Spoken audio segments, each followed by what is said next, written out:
on a un Front National qu'on nous annonçait à plus de 30% des voix lors des dernières élections, avec lequel on nous fait peur constamment en nous disant qu'il sera au second tour de l'élection présidentielle en 2017.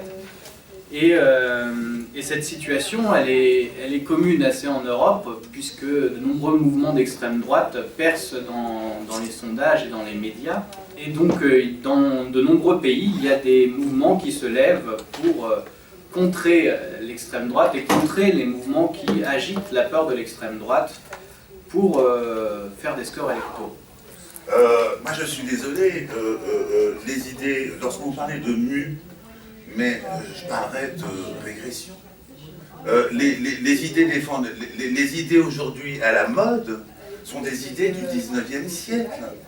Le racialisme qui se déverse aujourd'hui sur les forums internet, c'est qui? C'est Gobineau. Quelques années après la Révolution française, c'est lui qui a théorisé, c'est lui la matrice idéologique et je parle pour nos amis d'Europe, c'est Gobineau qui, entre autres, a fait que la France aujourd'hui est historiquement et idéologiquement la matrice de l'idéologie identitaire telle qu'elle est présente aujourd'hui sur tous les forums internet. Il y a aussi évidemment l'éducation populaire. Je ne comprends pas que même après le 11 janvier, le gouvernement ne comprend pas que l'éducation populaire, ça doit être une priorité, parce que tous les groupuscules fascistes, eux, de leur côté, leur budget, eux, ne baisse pas, alors que le budget de l'éducation populaire, elle baisse, donc c'est complètement fou. Mais il faut aussi qu'on soit ferme aussi sur nos valeurs, la laïcité.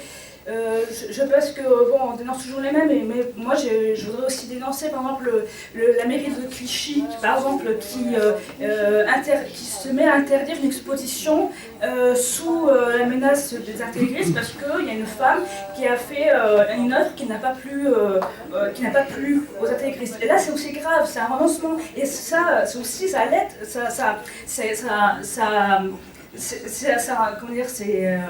ça alimente aussi les fascistes. Donc pour moi l'extrême droite c'est justement double et multiple.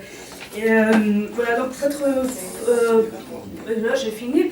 Et je suis d'accord, il faut aussi que dans l'extrême droite on parle aussi du programme social et économique. Parce que beaucoup de gens même pensent que l'extrême droite ça ne menace que les immigrés, que les étrangers.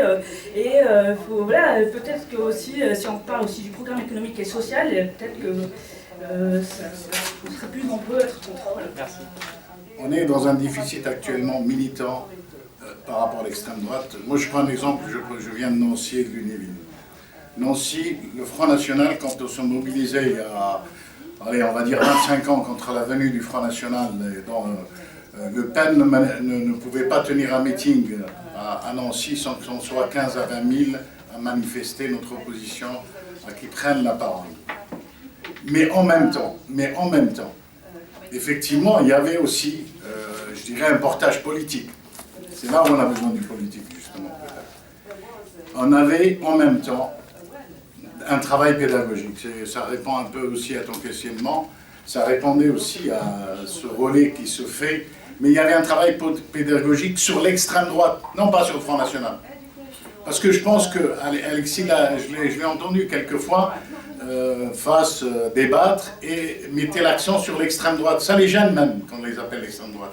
Et je pense que là, il faut insister. Il faut insister sur cette question que c'est l'extrême droite, c'est pas le Front National.